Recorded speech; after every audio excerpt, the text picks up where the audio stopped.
আমাদের মাননীয় মেয়র মহোদয় উনি প্রচণ্ড জ্ঞানী এবং যথেষ্ট একজন এই সিচুয়েশনের জন্য উপযুক্ত মানুষ। উনি মাহফিলে আসলে যথেষ্ট মাহফিলের মহল বুঝেন। জামিয়ায় আমাদের জামিয়ার মাঠে গিয়ে উনি উপস্থিত হন, আমরা দেখি। সুতরাং ওনাকে নিয়ে আপনারা ভাববেন না, ওনার বিষয়টা উনি দেখবেন। উনি বলছেন হুজুর আপনি ওয়াজ করেন, আমি কিছুক্ষণ ওয়াজ করেই ওনাকে দিয়ে দিচ্ছি। এখন আজকে কোন বাংলাদেশ আমরা দেখছি? একজন আলেম হিসেবে আমাকে বলতে হবে, আমি চট্টগ্রাম বিশ্ববিদ্যালয়ের ইতিহাস বিভাগ থেকে অনার্স মাস্টার্স করেছি। আমি সেখানে কোথাও পড়ি নাই, কোথাও পাই নাই যে জাহিলি যুগে ঘুমন্ত মানুষকে মাত্তুল দিয়ে বাড়ি মেরে মেরে ফেলা হয়েছে, এমন কোন ইতিহাস আমরা পাই নাই। কবর থেকে তুলে লাশ পুড়িয়ে ফেলা হয়েছে, এমন ইতিহাস আমরা পাই নাই। ঠিক কিনা বলেন? সন্তান বাবাকে শাসন করার অপরাধে হত্যা করেছে, বাবা সন্তানের কাছে জান ভিক্ষা চেয়েছে, সন্তান বাবাকে ছাড়ে নাই, এমন ইতিহাস আমরা পাই নাই। তা আপনি আমাকে প্রশ্ন করেন এই যুগে এসে এরা কারা? এটা তো জাহিলি যুগ না, এটা তো গুগলের যুগ, এটা তো ইউটিউবের যুগ, এটা তো অনলাইনের যুগ, এটা তো স্মার্টদের যুগ, এটা জেন জি। এই যুগে এটা কেন হচ্ছে? তো আমি উত্তর দেব, যত বেশি মিলাদুন নবী থেকে যুব সমাজকে সরিয়ে ফেলা হবে, যত বেশি নবীর মুহাব্বতের কথা যুব সমাজকে শুনতে দেওয়া হবে না, যত বেশি এরকম প্রোগ্রাম থেকে যুব সমাজকে বিমুখ করে ফেলা হবে, তত বেশি এই প্রজন্ম কঠোর এবং নিষ্ঠুর হয়ে যাবে। ঠিক কিনা? আজকের প্রজন্মের জানা দরকার নবীজির ক্ষমা কেমন ছিল। আজকের প্রজন্মের জানা দরকার নবীজি কোন রিভেঞ্জ নিয়েছিলেন কিনা। আপনি আমাকে বলেন পৃথিবীর ইতিহাস দেখান যে কোন বাঘ বাঘ মেরেছে, বাঘের চেয়ে হিংস্র প্রাণী আছে? কোন সিংহ সিংহ মেরে ফেলেছে? কোন সাপ সাপ কামড় দিয়েছে? কোন ভাল্লুক ভাল্লুক মেরে ফেলেছে? কোন কুকুর কুকুর মেরে ফেলেছে? একমাত্র দেখতে পাচ্ছি শুধু মানুষ মানুষকে মারতেছে। ঠিক কিনা বলেন? কেন হবে? Why? War, wine and omen. Or the observing passion of the people of Arabs. ওই টাইমে নবীজি এসেছেন যার ব্যাপারে জ্যাবি শ, জর্জ বার্নার্ড শ, যিনি 1925 সালে নোবেল পেয়েছেন সাহিত্যে, উনি বলতে বাধ্য হয়েছে একজন খ্রিস্টান হওয়ার পরেও, উনি বলছেন if a man like Muhammad were to assume the dictatorship of whole modern world, he could succeed in solving its problem in a way that would bring much peace and happiness. Muhammad সাল্লাল্লাহু আলাইহি ওয়াসাল্লামের মতো একজন ব্যক্তি যদি গোটা বিশ্বের এক নায়কতন্ত্রের দায়িত্ব নিয়ে নিত, এই বিশ্বের প্রতিটি গলিতে গলিতে শান্তি প্রতিষ্ঠিত হতো। আমাদের সিটি কর্পোরেশন চাইলে ইউনিক কিছু প্রোগ্রাম করতে পারে। সারা জীবন শুধু আমরা রাস্তাঘাট নদী নালা এগুলোর খেদমত আমরা দেখেছি। আমরা চাই যে এই প্রজন্মকে সিটি কর্পোরেশন উদ্যোগ নিয়ে তাদেরকে দিন শিক্ষা দেওয়ার একটা ব্যবস্থা করা দরকার। যারা মাদ্রাসায় পড়ে নাই, যারা নিয়মিত মাদ্রাসার ক্লাসে যায় নাই, যারা বিভিন্ন হতাশায় ভুগতেছে, তাদেরকে মেয়র মহোদয় একটা কমিউনিটি সেন্টারে বা কোথাও ডাকবে, আমাদেরকে আমাদের যাদের স্কলারদেরকে তাদের পছন্দ হবে ডাকবে। আমরা তাদেরকে তাদের ডিপ্রেশনের কারণ কি, কেন সে মাদকাসক্ত হচ্ছে, কেন সে বাবা মাকে ছেড়ে চলে যাচ্ছে, কেন সে বাসায় শান্তি পাচ্ছে না, কেন সে মসজিদে যাবে না, কেন সে মুরব্বীদেরকে আদব করবে না, কেন সে মোটর সাইকেল নিয়ে স্টান করবে, কেন সে রাতের 12টা বাজে ব্রিজের উপরে দাঁড়িয়ে দাঁড়িয়ে বেনসন খাবে। ঠিক কিনা কথা বলেন? এই প্রত্যেকটা কেনর উত্তর দেওয়ার জন্য প্রোগ্রাম করা দরকার। ঠিক কিনা জোরে বলেন? এই যুব সমাজকে আমাদের অবশ্যই লাইনে নিয়ে আসতে হবে, এই উদ্যোগ আমাদের নিতে হবে।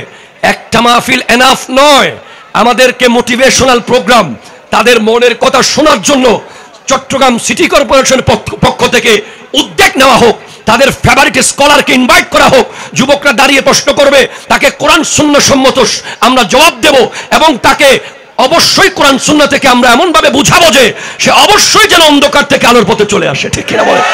আপনারা চান কি চান না? হাত তুলে বলেন। মেয়র মহোদয়ের কাছে আমার চাওয়ার আর কিচ্ছু নেই, কারণ আমি জামিয়া মাদ্রাসার লেকচারার হিসেবে আছি। এই দুনিয়াতে ইচ্ছে আর বড় চাওয়ার কি আছে আমার? জাস্ট এটা চাইলাম চট্টগ্রাম সিটি কর্পোরেশনের যে সমস্ত যুবকরা আজ ডিপ্রেশনে আছে, মাদকাসক্ত, যারা বিভিন্নভাবে তারা পিছিয়ে যাচ্ছে, তারা কোনোভাবে কোনো ট্র্যাক খুঁজে পাচ্ছে না, ওদের লিস্ট করে ওদেরকে ডেকে আমরা যদি জমিয়তুল ফালাই হোক কোনো একটা জায়গায় যদি তাদের জন্য নিয়মিত একটা ক্যাম্প করতে পারি, ইসলামী জ্ঞানের একটা প্রোগ্রাম করতে পারি, তাদেরকে নিয়ে যদি কাজ করতে পারি, আমার মনে হয় যে বিশাল ক্রাউডকে আমরা জনশক্তিতে রূপান্তরিত করতে পারবো। আমার মনে হয় যে আমাদের ভারপ্রাপ্ত অফিসার ইনচার্জ সাহেবের কাজ অনেকটা কমে যাবে যদি এইভাবে আমরা যুব সমাজকে পাল্টাতে পারি। আমাদের এই প্রজন্মের অবক্ষয়ের অনেক কারণ আছে। আমাদের এই প্রজন্মকে আমরা এনকারেজ করতে পারি না। আমাদের একটা বড় সমস্যা হচ্ছে আমাদের মুখে একটা কথা লেগে থাকে, তোকে দিয়ে হবে না। একটা ছেলে তার প্রতিভা দেখাচ্ছে, সে একটা ভালো জায়গায় যাচ্ছে, সে কিছু করতে চাচ্ছে। কেউ হালাল ইনকাম করার জন্য আমরা বিক্রি করতে পারে, কেউ হালাল ইনকাম করার জন্য ডাব বিক্রি করতে পারে, কিন্তু আমরা তাদেরকে ডিসকারেজ করি, এনকারেজ করি না। আমরা বলি যে লেহাপড়া গড়িয়ে রাইতে বাদাম বেচের দে, অমুকের পোলা এমন হয়ে গেছে, তমুকের পোলা তেমন হয়ে গেছে। সে যদি রাত্রে বাসার উপরে গিয়ে তালা ভেঙে ডাকাতি করত তাহলে কি ভালো হতো? সে কিছু করতে চায়। আমাদের সমাজের মুরব্বীদেরকে বলবো, তরুণদেরকে বলবো, যারা ছোট ছোট উদ্যোগ নিয়ে আগাতে চায় তাদেরকে আমাদের এনকারেজ করা দরকার। এনকারেজ করেছেন নবীজি। এনকারেজ করা এটা আমার নবীর একটা গুরুত্বপূর্ণ সুন্নাহ। আমার নবী যখন অসুস্থ ছিলেন, আমার নবীর জায়নামাজে গিয়ে ইমামতি করবেন কে? সিদ্দিক আকবর রাদিয়াল্লাহু তাআলা আনহুকে আমার নবী মিম্বরে যেতে বলেছেন। হযরত আয়েশা সিদ্দিকা রাদিয়াল্লাহু তাআলা আনহা বলছেন, আমার বাবা পারবে না, উনি খুব দুর্বল। ইয়া রাসূলুল্লাহ, আপনার মিম্বরে যদি আপনাকে না দেখে আমার বাবা বোধহয় বেহুশ হয়ে যাবে। আপনার মিম্বরে আপনাকে না দেখলে আমার বাবা নামাজ পড়তে পারবে না। কিন্তু আমার নবী এমন ভাবে এনকারেজ করেছেন, নবীজি বলছেন, আমি বলছি আবু বকর পারবে, সে আমার মিম্বরে যাবে। আমার নবীর কথা মতো সিদ্দিক আকবর রাদিয়াল্লাহু তাআলা আনহু মিম্বরে গিয়ে নামাজ পড়িয়েছেন। এই পৃথিবীতে আমার নবী একজন ইমামের পিছে নামাজ পড়েছেন, যেই ইমামের নাম আবু বকর সিদ্দিক রাদিয়াল্লাহু তাআলা আনহু। জোরে বলেন সুবহানাল্লাহ। হযরতে মাওলা আলী কাররামাল্লাহু তাআলা ওয়াজহুল করিম খায়বরের প্রান্তরে, খায়বর দুর্গ কোনোভাবেই কোনো মুসলমান সেনানায়ক জয় বিজয় আনতে পারছে না। আমার নবী রাত্রে বলে দিলেন, লাউতিয়ান্না হাযিহির রায়া গাদান রাজুলান, আগামীকাল এই খায়বরের পতাকা এমন এক ব্যক্তির হাতে তুলে দেব আমি, যে আল্লাহকে ভালোবাসে, আল্লাহ যাকে ভালোবাসে। পরের দিন দেখা গেল মাওলা আলী কাররামাল্লাহু তাআলা ওয়াজহুল করিম চোখের রোগে ভুগছেন। তিনি এক কোনায় বসে আছেন, সামনে আসছেন না। সবাই আশা করছে নবী বোধহয় আমাকে দেবে, আরেকজন মনে করছে নবী বোধহয় পতাকা আমাকে দেবে, আরেকজন মনে করছে নবী বোধহয় পতাকা আমাকে দেবে। আমার নবী বলছেন, আইনা আলী, আমার আলী কোথায়? মাওলা আলী বলছেন, ইয়া রাসূলুল্লাহ, আমি তো চোখের রোগে ভুগতেছি, চোখ যদি ব্যথা হয় সে কি যুদ্ধ করতে পারবে? আমার নবী বলছেন, না, তোমার হাতে খায়বর বিজয় হবে, নাও পতাকা নাও, তুমি পারবে খায়বরকে বিজয় করে ফেলতে। এনকারেজমেন্ট। আপনার ছেলে যদি ইঞ্জিনিয়ার হতে চায় তাকে আপনি জোর করে ডাক্তার বানায়েন না। আপনার ছেলে যদি ব্যবসায়ী হতে চায় তাকে আপনি জোর করে ইঞ্জিনিয়ার বানায়েন না।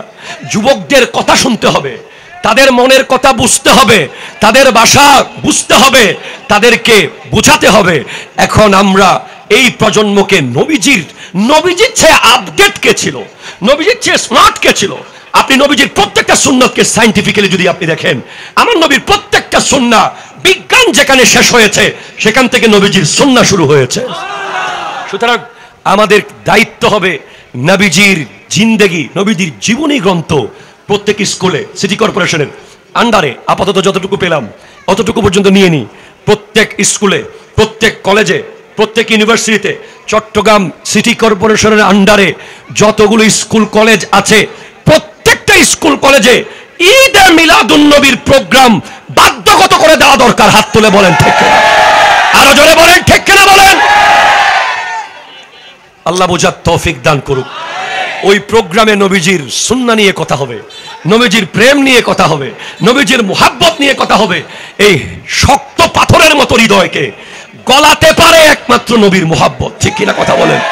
যত বেশি নবীজির চর্চা হবে তত বেশি পাথরের মতো হৃদয় গলে যাবে। ঠিক কিনা জোরে বলেন? আল্লাহ বোঝার তৌফিক নসিব করুক, আমিন। জোরে বলেন। বাস আমি আরেকটা কথা বলছি যুবক ভাইদেরকে, নামাজ। আপনার জীবনে একদম বড় সমস্যা কি আমি বলে দেব। আমাদের জীবনে বড় সমস্যা হচ্ছে এই ফজর, এই আসর, এই আসর, এই এশা, এই বৃহস্পতিবার, এই শনিবার, এই জানুয়ারি, এই ডিসেম্বর, এই 2020, এই 25। সময় চলে যাচ্ছে বারুদের মতো, কোনোভাবে টাইমকে ধরে রাখা যাচ্ছে না। একেবারে কিয়ামত, the day of judgement knocking the door, একেবারে দরজায়। আমার নবী বলেছেন, লা তাকুমুস সাআতু হাত্তা ইয়াতাকারাবাজ জামান, ততক্ষণ কিয়ামত কায়েম হবে না যতক্ষণ সময় সংকীর্ণ হয়ে যাবে না। আমি শুক্রবারে জুমা পড়াই ঢাকা খিলগাঁওতে, আমি শুক্রবারে জুমা পড়াই সিটাং, আসতে আসতে আবার বৃহস্পতিবার চলে আসে। আমি দেখতেছি কিভাবে চলে যাচ্ছে, কিন্তু আপনার ঝুলিতে কিছু কি ভরছেন কিনা? টাইম তো টাইমের মতো চলে যাচ্ছে। আপনি কিয়ামতের আগেও 28শে সেপ্টেম্বর আর কোনোদিন খুঁজে পাবেন না। আপনি গাছের ব্যবসায়ী, লস হয়েছে হোক। আপনি মাছের ব্যবসায়ী, লস হয়েছে হোক। আপনি কাপড় ব্যবসায়ী, লস হয়েছে হোক, এতে কোনো অসুবিধা নাই। কিন্তু আপনি যদি ফজর, জোহর, আসর, মাগরিব, এশা পড়েন নাই, এমন লস আপনি করেছেন যেই লস আর কখনো পোষানো যাবে না। ঠিক কিনা কথা যদি বলেন? মনে রাখবেন, স্পষ্ট মনে রাখবেন, সিদ্দিক আকবরের মতো জাত যিনি গোটা জিন্দেগি নবীর সাথে কাটিয়েছেন, নবীর পিছে নামাজ পড়েছেন, নবীর নামাজের ইমামতি করেছেন, উনি যদি বলে আমি আবু বকর কেন মানুষ হলাম, আমি কেন চড়ুই পাখি হলাম না, আমি কেন গাছের পাতা হলাম না, আমি যদি চড়ুই পাখি হতাম আমার কোনো হিসেব থাকতো না, আমি যদি গাছের পাতা হতাম আমার কোনো হিসেব থাকতো না। যিনি দুনিয়াতে দাঁড়িয়ে বারবার জান্নাতের গ্যারান্টি পেয়েছেন, যার জন্য আমার নবীর পাশে কবরের জায়গা বরাদ্দ ছিল, উনি যদি মনে করে যে আমি মানুষ কেন হলাম, আমি কেন চড়ুই পাখি হলাম না, আমরা কোথায়, আমাদের অবস্থান কোথায়? অথচ আমাদের রিওয়ার্ড বেশি, আমাদের পুরস্কার বেশি। আমার নবী 1450 বছর আগে বলেছেন, তুবা লিমান রানি ওয়া আমানা বি ওয়া তুবা সাবা মাররাতিন লিমান লাম ইয়ারাউনি ওয়া আমানা বি। যারা আমি নবীকে দেখে দেখে ঈমান এনেছো তোমাদেরকে একবার মোবারকবাদ, আর যারা আমাকে না দেখে ঈমান আনবে, নামাজ পড়বে, হজ করবে, যাকাত দেবে, আমাকে না দেখে 72 ফেরকার বিরুদ্ধে যুদ্ধ করে ঈমানের উপরে থাকবে, শয়তানের সাথে যুদ্ধ করে তাকওয়ার উপরে থাকবে, তাদেরকে আমি 7 বার মোবারকবাদ দিয়ে যাচ্ছি। আমাদেরকে নবীজি 7 বার মোবারকবাদ দিয়ে গেছে। তরুণ প্রজন্মকে আমি বলছি, কারণ আমার নবীর সামনে তো, সাহাবাদের সামনে তো নবীজি ছিলেন, যেখানে নবী আছেন সেখানে আর শয়তান কোত্থেকে আসবে? কিন্তু এখন আমাদের সামনে নবীজি জাহিরি হায়াতে নাই, কিন্তু আমাদেরকে বহু শয়তানের সাথে যুদ্ধ করে সকালবেলা থেকে রাত পর্যন্ত free fire, PUBG, YouTube, Facebook, internet, TikTok, bike, iPhone, সব শয়তানের সাথে যুদ্ধ করে আমাদেরকে ফজরের নামাজে যেতে হয়, আমাদেরকে জোহরের নামাজে যেতে হয়, আমাদেরকে আসরের নামাজে যেতে হয়। আমার নবী বলেছেন, রাজানা মিন জিহাদিল আসগারে ইলাল জিহাদিল আকবর। বদর যুদ্ধ শেষ করে আসার সময় নবীজি বলছেন, আমরা ছোট যুদ্ধ শেষ করে বড় যুদ্ধের দিকে যাচ্ছি। ইয়া রাসূলুল্লাহ, বদর যদি ছোট যুদ্ধ হয় তাহলে পৃথিবীতে বড় যুদ্ধ কোনটা হবে? যেই বদর না হলে ইসলাম হতো না, যেই বদরে না জিতলে আজকে মুসলমান থাকতো না। নবীজি বলছেন, আসাদুল জিহাদে জিহাদুল হাওয়া, সবচেয়ে বড় জিহাদ হলো নিজের অন্তরের সাথে জিহাদ। ঠিক কিনা কথা বলে? বস, আমরা নিজের অন্তরের সাথে জিহাদ করব, প্রতিদিন মৃত্যুর জন্য প্রস্তুত থাকব। মনে রাখতে হবে, tonight is the last night of our life. আজকে রাত আমাদের জীবনের শেষ রাত। আগামীকাল বেঁচে থাকার কোনো গ্যারান্টি নাই। আজকেই তওবা করুন, আজকেই প্রস্তুতি নিন, এখন সিদ্ধান্ত নিন। আপনি কোথায় আছেন আপনি জানেন। অ্যাজ এ বিজনেসম্যান আপনি কোন জায়গায় আছেন? অ্যাজ এ আমি আর বলছি না, আপনি যেই জায়গায় আছেন ওই জায়গা থেকে ফেরত আসুন, তাকওয়ার পথে আসুন, আল্লাহর পথে আসুন, নবীর পথে আসুন, কোরআনের পথে আসুন, সুন্নাহর পথে আসুন। ইনশাআল্লাহ জান্নাত আল্লাহ আমাদের জন্য বানিয়েছেন। আমরা যদি একটু আল্লাহকে দেখাতে পারি, আল্লাহ হাজার রকম বাতিলের বিরুদ্ধে, হাজার রকম প্ররোচনার বিরুদ্ধে যুদ্ধ করে ফজরের নামাজে গিয়েছিলাম, জান্নাত আল্লাহ আমাদেরকে দেবেন। নবীর মুহাব্বত অন্তরে রাখবেন, নবীর মুহাব্বত ছাড়া কোনো ইবাদত কবুল হবে না। আল্লাহ পাক আজকের মাহফিলকে কবুল করুক। ওমা তৌফিক ইল্লা বিল্লাহ। এতক্ষণ ধরে মূল্যবান হাদিস এবং সুন্নাহ কোরআনের আলোকে বক্তব্য আমরা শুনেছি। হজরত আলহাজ মাওলানা মোহাম্মদ জয়নুল আবেদিন আল কাদরি, লেকচারার জামিয়া আহমদিয়া সুন্নিয়া কামিল মাদ্রাসা।